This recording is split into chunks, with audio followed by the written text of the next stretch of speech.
Wizo Manizo ne muganda we Dr. Jose Chameleone babaddeko ku kabaga akamu esaidi eno munnange ne bakuba abantu omuziki wali.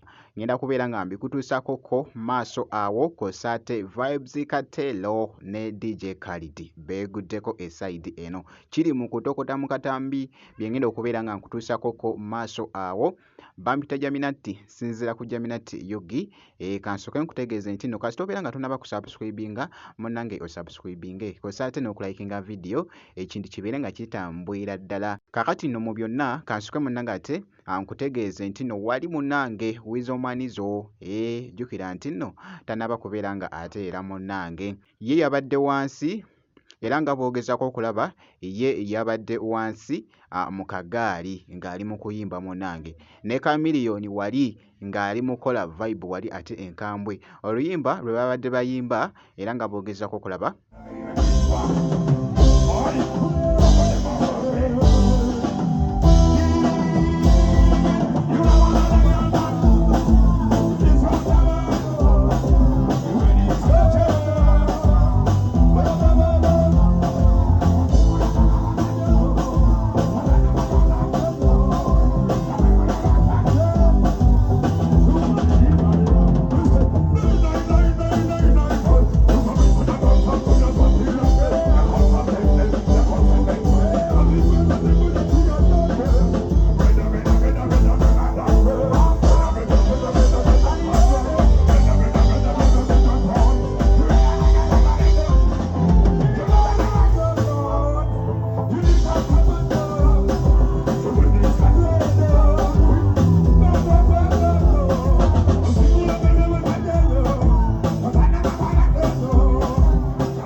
babaddeko munnange ku kabaga akamu era nga bogeeza ku munnange ate okulaba wali Chameleone ne Wizo munnange ate esaidi eyo mu katambi akabadde akakutteyo wali munnange ate ku mukutu ogwa TikTok anti kabadde keewuunyikiriza abamu nga bagamba bannange ate Wizo tannaba kutereera naye sebo muganda wange kakati nno ye munnange yasazeewo omuziki agukubira munnange ate mu kagaali. Jjukira nti nno sigamba nti nno baddoboozi nti nno ddwadde wabula just kugulu yasazeewo n'agamba nti no ngenda kubeera nga ngukubira wano munnange ate mu kagaali nga bogeeza ku munnange ate okulaba mu katambi esaidi eyo. Kankwongereyo ko wali akatambi akabadde kakutte omubabiro ku mukutu ogwa Instagram kw'ossa n'emikutu emirala DJ Khalid beeguddeko ne Vibes Katelo wali munnange nga bogeezako okulaba akatambi ako.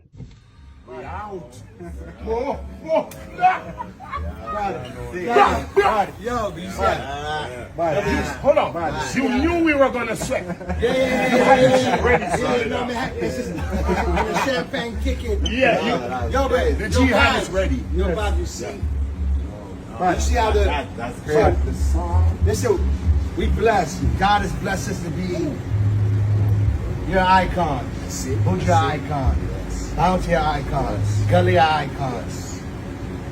The video.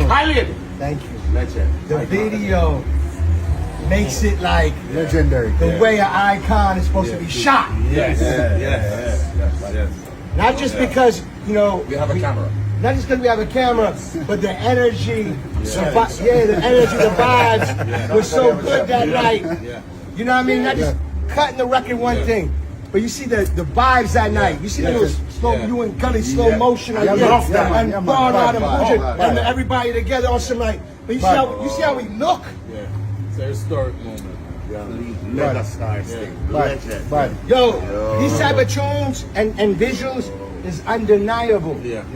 This is the type of record like when we drop the song and video same time, and when it come out, of course we're gonna make it. We're gonna go hard. We're not gonna sleep. We're gonna work every second. But naturally, this gone. This for the culture, but also it's the culture. It's the culture. It's for the culture, but this the culture. It's for the culture, but this the culture. You know what I'm saying? Of course. I'm just excited, brother. One tequila, Buju Manta. Cartel, and then you see the that's badness. No, that's badness. That's badness. You see how that trends. yoyo nno munnanga ate omukulu munnanga ate Vibes Katelo kw'ossa ate ne DJ Khalid babadde beeguddekoko wali mu maka g'omwana mulenzi oyo DJ Khalid nga boogezako munnanga ate okulaba DJ Khalid nno musajja wa mutawaana nnyo muganda wange, musajja ayogeza munnanga ate abantu obwama, alina munnanga ate akasente ke yeekoleddeko okukamalako obumazi. Jjukira nti nno alina ne gurupu munnanga ate ey'amaanyi ennyo giyite With the Best. With the Best adiringira munnanga ate mu entertainment wali fashion mu bya firimu TV kw'ossa ate nga it is a branding company eside eyo, kampuni ya mutawaana nnyo With the Best ey'omukulu munnanga ate DJ Khalid eside eyo, ate nga ye Vibes Katelo musajja naye munnanga ate wa mutawaana nnyo kubanga tulabyeko ko wali. By the way amawulire nno gatwedinga nnyo awo nga bakamujjayo munnanga ate mu kkomera. Jjukira nti nno baali bamusiba naye sebo muganda wange omusajja yeewunyiikiriza abantu nti yi Vibes Katelo sente azijjawa muganda wange, kyokka baali bakamusiba naye muganda wange yakomawo ng'omusajja aguze oyo gw'olaba aguze munnanga ate amayumba ag'enjawulo states, akoze munnanga ate ebintu eby'amaanyi ennyo mwana mulenzi oyo munnanga ate Vibes Katelo eside kwegamba musajja munnanga ate wa mutawaana nnyo mu bya bizinesi ebintu by'alina kw'ossa ate ne muziki munnanga ate by the way ali omu munnanga ate wali abamanyi okuba munnanga ate dansolo owakabi eside eyo mwana mulenzi munnanga ate Vibes Katelo eside. Leero bwe nti bwe mbacekinzeko eside eno kakasa nti no video ogirayikinga kw'ossa ate n'okusubscribinga tugenda kubeera nga tukuwa update yonna, ngenda kubeera nga nkomawoko mu maaso awo n'ebirala.